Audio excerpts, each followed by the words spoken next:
안녕하세요. 동해치과의사 강동혁입니다. 보여주는 것이 미덕이 된 요새 세상에서는 운동으로 아름답게 가꾼 몸을 사람들에게 보여주는 것이 미덕입니다. 특히나 젊은 남성분들은 멋진 몸을 만들어서 이성에게 어필하는 것이 청춘, 연애, 인생의 매우 중요한 요소라고 생각합니다. 국내 헬스장 회원권을 끊어서 웨이트 운동을 하고 다이어트를 병행하면서 근육을 키우고 있습니다. 많은 남성분들이 꿈꾸는 이런 몸은 얼핏 보기엔 다 비슷비슷해 보이는데 실제로 별 차이가 없을까요? 이번 영상에서는 눈으로 구별하기 힘들지만 본인은 느낄 수 있는 근육의 질적 차이에 대해서 이야기해 보겠습니다.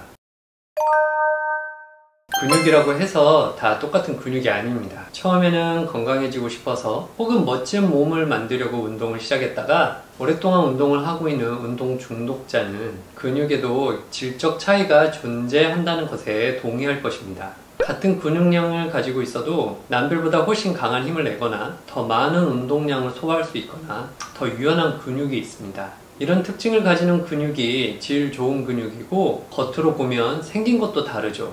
멋진 몸매를 만드는데 근육의 질까지 생각해야 하나는 의문을 가지는 분이 계시겠지만 기본적으로 몸은 효율적으로 에너지를 쓰려는 생리를 가지고 있어서 근육도 몸에서 필요한 만큼만 만들어냅니다. 즉 근육을 키우려면 운동량을 늘리는 수밖에 없어요. 늘어나는 운동량을 몸이 소화해내려면 근육의 질이 좋아야 합니다.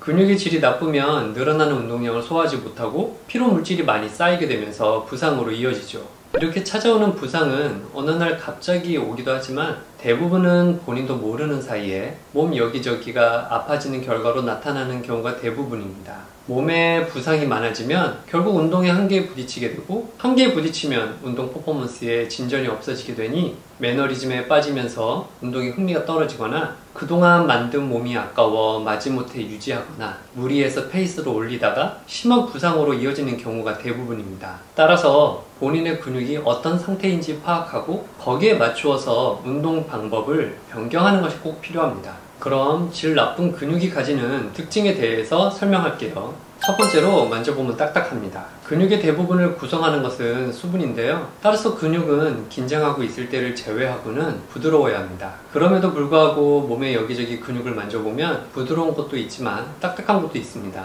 이유는 근신경계가 근육이 수축한 상태를 계속 유지하려고 하기 때문입니다. 근신경계는 습관체입니다. 생활의 달인을 보면 어떤 동작을 엄청나게 많이 반복하면서 놀라울 만큼 빠른 속도와 정확도를 가지게 되는데 이는 근신경계가 그 동작에 고도로 훈련이 되었기 때문이죠. 몸에 어떤 근육이 딱딱하다면 그 근육은 항상 수축하거나 긴장된 상태를 유지했기 때문입니다.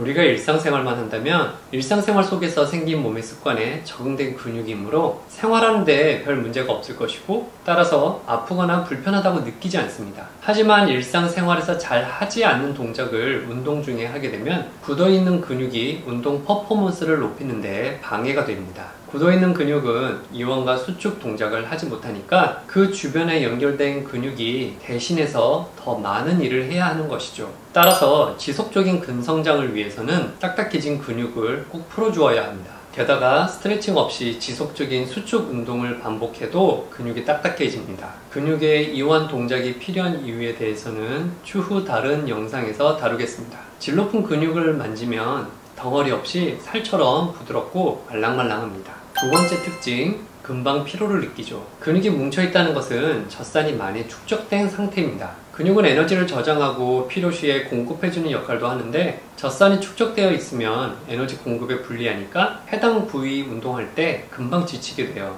운동을 많이 한 다음날 몸이 천근만근 무겁고 여기저기 쑤시고 아픈 것이 젖산이 쌓인 증상이에요. 몸살이 나는 것도 몸 전체적으로 젖산이 많이 축적된 것이 원인이고요. 조금만 운동해도 근육이 금방 지치고 무겁고 아프다면 전체적으로 근육의 피로도가 높은 상태라고 생각하시면 돼요. 해당 부위나 몸이 깃털처럼 가볍고 개운해야 근육의 피로도가 낮은 거예요. 운동량을 늘리기 위해서는 근육의 피로도를 낮추어야 합니다. 세 번째, 가동 범위가 좁다. 딱딱하고 피로해진 근육은 유연성이 떨어지는데요. 따라서 가동 범위가 점차 줄어들죠. 가동 범위가 줄어든 상태에서 근수축 운동을 하면 근육의 수축 범위가 줄어드니까 같은 동작을 해도 근육이 할 수 있는 운동량이 줄어듭니다. 게다가 근육의 모양도 안 이뻐지고요. 발레리노나 기계체조, 미들급 역도 선수들이 멋진 몸을 가지고 있는 것을 생각해 보세요. 네 번째, 평상시에도 항상 긴장되어 있습니다. 많은 분들이 꿈꾸는 이런 몸이 힘을 뺀 상태에서도 나타나는 것은 좋은 것이 아닙니다. 운동계의 최고 엘리트를 할 수 있는 국가대표 선수들의 몸을 보면 몸에 힘을 뺀 상태에서는 전체적인 윤곽만 나타나고 어떤 동작을 수행하면서 근신경계가 동원될 때에만 근육에 날이 서는 것을 볼 수 있습니다. 근육이 일을 하지 않을 때에는 편하게 이완되어 에너지를 최소한으로 소비하고 일을 할 때에만 긴장할 수 있어야 높은 질을 보이는 근육입니다. 항상 근육이 긴장되어 있으면 지속적으로 에너지를 소비하는 거니까 회복이 느리기 때문에 근육 성장을 방해하는 장애물이 됩니다. 지금까지 근육의 질적 차이에 대해서 알아보았는데요. 질 나쁜 근육은 지속적인 근성장의 장애물이 되므로 꼭 해결해야 하는 문제입니다. 앞으로는 질 나쁜 근육을 질 좋은 근육으로 바꾸는 방법, 질 좋은 근육이 생기는 운동법, 질 좋은 근육이 생기는 그 밖의 요령에 대해서도 알려드릴게요. 이번 영상 마치겠습니다. 감사합니다.